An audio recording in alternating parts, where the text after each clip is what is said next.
Tere tulemast tagasi. Islandil sai paar päeva tagasi läbi üks paganama vinge maraton. Selle maratoni nimi on Fire and Ice Ultra, kus 6 päeva jooksul peavad osalejad läbima 250 kilomeetrit metsikul vulkaanilisel maastikul ja selle muuseas võitis eestlane, esimene eestlane, kes seal käinud on, see on loomulikult Joel Juht. Tere õhtust! Tervist! No palju õnne! 6 päeva kestnud maraton sai läbi õigemini üleeile jõudsid sa koju.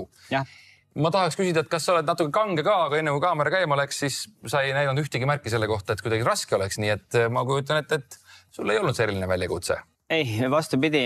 See oli täiesti teistsugune väljakutse, et iga nii-öelda ettevõtmine vajab jälle teistsugust lähenemist. Lihtsalt võiks öelda, et oli õnne ilmaga ja kuidagi lihtsalt asjad läksid niimoodi. Et kuna tegemist on ikkagi täiesti teistsuguse keskkonnaga, kus põhimõtteliselt üldjuhul nendel võistlusel, kus ma olen käinud, on ikkagi mingi rada nagu olemas. Et siis sellel korral pea 70% nagu rada ei olnud, ehk siis ma pidin reaalselt ise nagu siis tegema omale selle raja sinna kivide ja vulkaaniliste tasandite vahel, et oli siuke teistsugune kogemus, et ma ei olnud kunagi ju laava väljal nii-öelda jooksnud ja ma mõtlesin, et see on ikka kõva pind või mingi, aga tegelikult tuleb välja, et see on siuke liivapind ja ikkagi, kui sa hommikul ärkad üles ja sul on nagu 20 kilomeetrit nagu siukest nagu kive ja ronimist ja möllu, siis see on siuke teistsugune kogemus, aga see mulle sobib jällegi.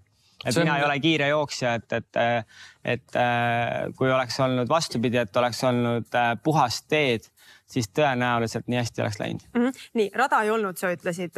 Ja sa teadsid ka, et see on selline maraton, et rada ei ole, et sa hakkad sealt kusagilt minema ja seda rada otsima. Kas tegi kuidagi vähem keeruliseks äkki, kui mõni kaasmaratonar oli läheduses, et saite, ma ei tea, ühise raja tekitada või vaatad? Ei, selles mõttes, et lipud olid nagu olemas märgistatud, aga kohati need lipud kadusid ka ära. Et lihtsalt kuidagi ette, et sul on pandud lihtsalt suund lippudega ja siis sul on nagu 10 meetrit ühele poole, 10 meetrit teisele poole ja siis pead hakkama valima, millise kivi pealt lähed või millise kivi vahelt lähed.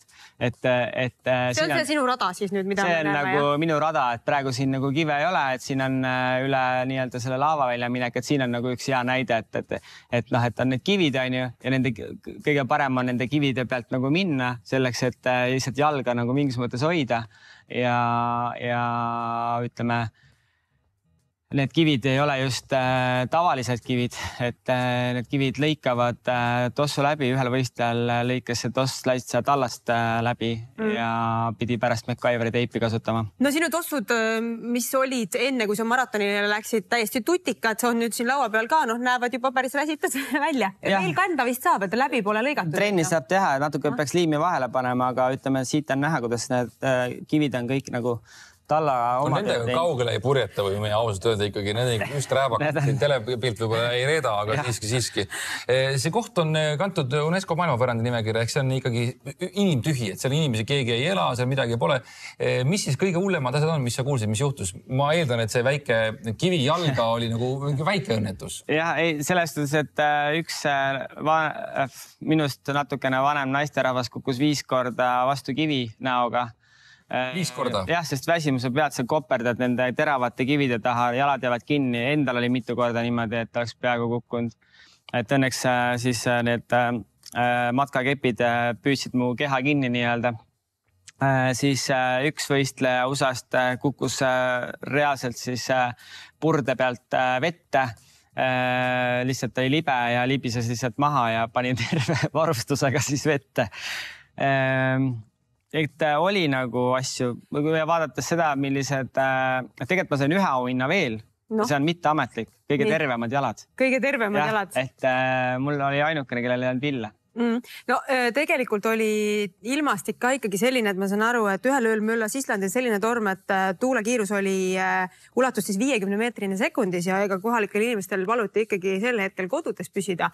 Teie olite rajal. Me olime rajal, me olime telgis, et siin on natuke, ma sain öösel filmida, et lihtsalt see veel isegi on öösel, see oli kuskil kella 10 paiku õhtul.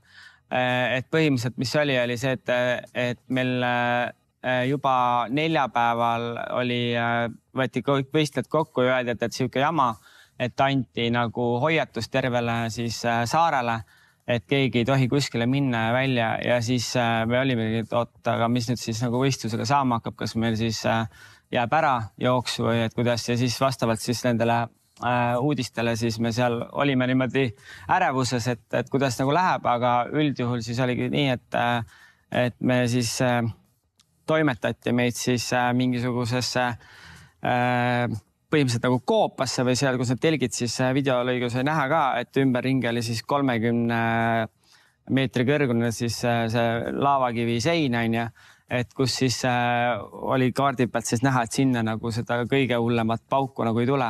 Aga tegelikult see pauk oli nii kõva, et see tuul ja torm, et põhimõtteliselt öösel kell 12 kujutage ette, et sa magad madratsi peal ja siis teine vend on sul kõrval ja siis põhimõtteliselt see lagi kukub sulle piraki niimoodi siia kahe vahele ja siis ma vaatasin, et see lagi käis, kuna õnneks ei olnud need vaiad, et need täis puhutav see nagu sihuke raamistik, siis see käis nagu rootslasele mingi 10 korda vastu pead ja see tein nägu ka, et ta oli vist nii sügavas unes või ma ei tea, mis ta oli.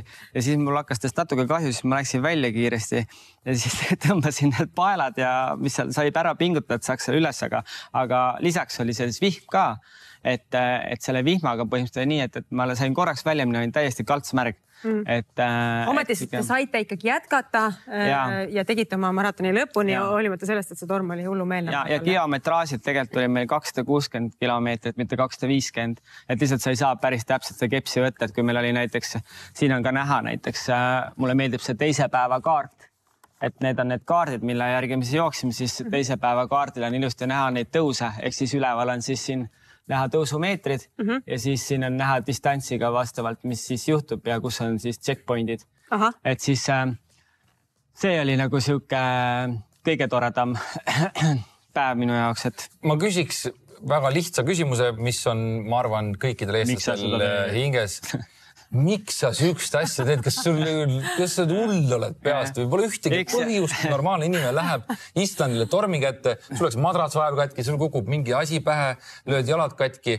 Kas see on mingi nauding, kui sa saad? Ma küsin täpselt samamoodi, miks sa seda tööd teed? Mulle makstakse raha selle ees rohkem. Mulle makstakse ka. Sa said sooja käepigistuse ja pakiks šokolaadi tõenäoliselt auhinnaks või midagi paremat? Ei, aga selles mõttes, et täna ju samamoodi ma teen ikkagi seda nagu mingis mõttes nagu tööna. Et ei ole see, et miks sa seda teed. Et jah, loomulikult, et mulle meeldib nagu ekstreemsed väljakutsed, see on üks asi ja kogu see survival mode, et ma ei ole jooksja, et ma ikkagi olen ellujääja. Matkamees? Ma ei tea, jah, võiks öelda jah niimoodi. Et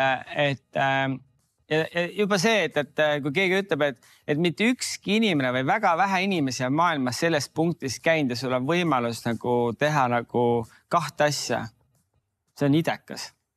Et see on nagu väga lahe, sest et olgem ausad, ma olen täna 42-aastane. Et kunagi kellegi käest küsiti, et kui keegi surema hakkas, et mis oleks asi, mida sa oleksid tahtnud teha, siis ta ütles, et maailma näha.